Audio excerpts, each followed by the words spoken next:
Hello everyone. इस video में हम लोग देखेंगे विषुवत कर्क रेखा मकर रेखा के बारे में, क्योंकि एग्ज़ाम की दृष्टि से महत्वपूर्ण है और ये सिलेबस में भी आता है। तो जैसा कि हम जानते हैं कि पृथ्वी गोल है, तो उसको अध्ययन की दृष्टि से प्रमुख भागों में बांटा गया है, जिसमें से कि अगर पहले भाग की बात करें तो विषुवत वृत्त आता है, फिर उसके बाद कर्क रेखा, फिर मकर रेखा। तो अगर विषुवत वृत्त की हम बात करें तो विषुवत वृत्त के बारे में अगर डिफिनीशन की बात की जाए तो ये कहा जा सकता है कि पृथ्वी की मध्य सतह से होकर जाने वाली वह अक्षांश रेखा जो उत्तरी एवं दक्षिणी ध्रुव से बराबर दूरी पर होती है, यह शून्य अंश की अक्षांश रेखा है। विषुवत रेखा के उत्तरी भाग को उत्तर गोलार्ध और दक्षिणी भाग को दक्षिणी गोलार्ध कहते हैं। उत्तर भाग की अगर बात की जाए तो ये उत्तरी ध्रुव की बात कर रहा है, और दक्षिणी गोलार्ध की बात करें तो दक्षिणी ध्रुव की बात कर रहा है।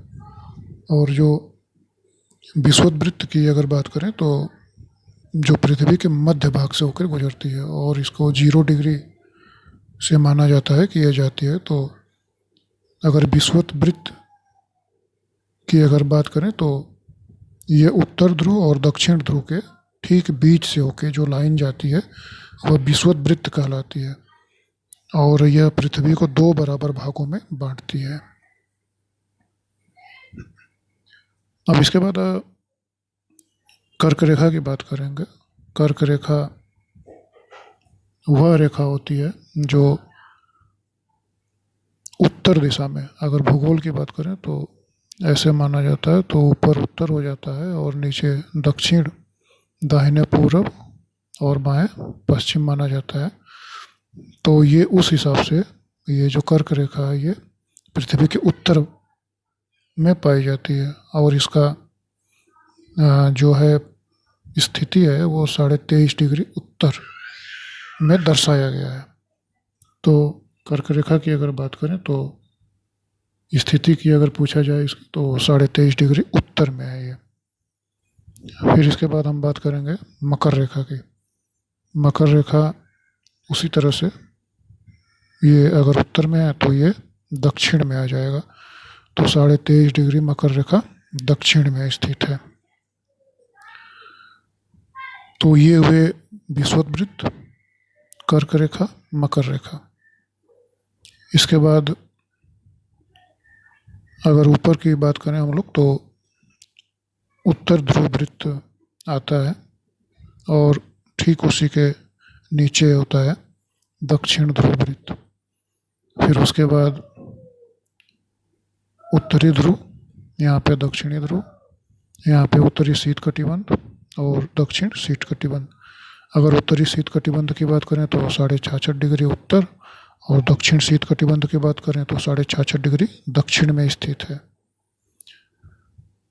फिर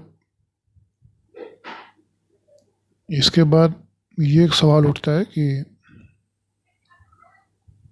यहाँ पे उष्ण कटिबंध की बात की गई है, तो उष्ण कटिबंध इस क्षेत्र को मेन रूप से आप देखेंगे तो ये लाइन से इस लाइन के बीच में माना गया है। तो उष्ण कटिबंध इसलिए इसको माना गया है क्योंकि यहाँ पे जो सूरज होता है वो उसकी रोशनी जो होती है वो एकदम सीधी पड़ती है, तो इसलिए यहाँ इस क्षेत्र में क्या होता है, गर्मी ज़्यादा पड़ती है। तो इसलिए इस क्षेत्र को क्या माना गया है, उष्ण कटिबंधीय क्षेत्र माना गया है, जो कि विषुवत रेखा से 30 अंश उत्तर एवं 30 अंश दक्षिण के भाग को माना गया है।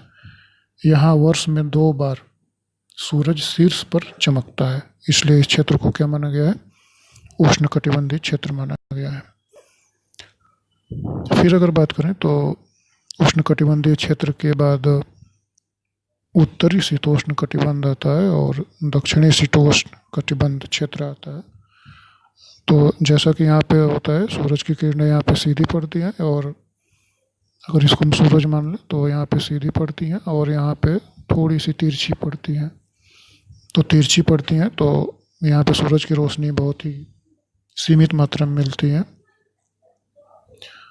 तो इसको 45 अंश से 66 अंश उत्तरी और दक्षिणी अक्षांशों के बीच का क्षेत्र माना जाता है। यहाँ सूरज सिर के ऊपर कभी नहीं चमकता है, बल्कि यहाँ पे सूरज की किरणें क्या होती हैं, तिरछी पड़ती हैं। तो इसलिए उसे उत्तरी शीतोष्ण कटिबंध और दक्षिणी शीतोष्ण कटिबंध क्षेत्र माना गया है। अगर नेक्स्ट की बात करें तो उत्तरी शीत कटिबंध आता है और दक्षिणी शीत कटिबंध आता है।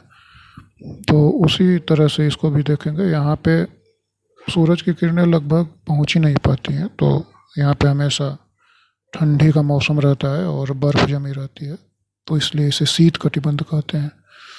यहाँ पे उत्तर दिशा में है तो उत्तरी शीत कटिबंध और यहाँ पे दक्षिण दिशा में है तो दक्षिणी शीत कटिबंध है। तो ये मुख्य रूप से जो पृथ्वी के प्रमुख कटिबंध थे और विषुवत, मकर रेखा और कर्क रेखा के बारे में इसमें हम लोगों ने जाना। इसके बाद हम लोग बात करेंगे अक्षांश की। तो अक्षांश की अगर बात करें तो अक्षांश वो होता है किसी स्थान की विषुवत वृत्त से उत्तर या दक्षिण की कोणीय दूरी को। तो ये विषुवत वृत्त हो जाएगा और ये उत्तर हो जाएगा और ये दक्षिण हो जाएगा।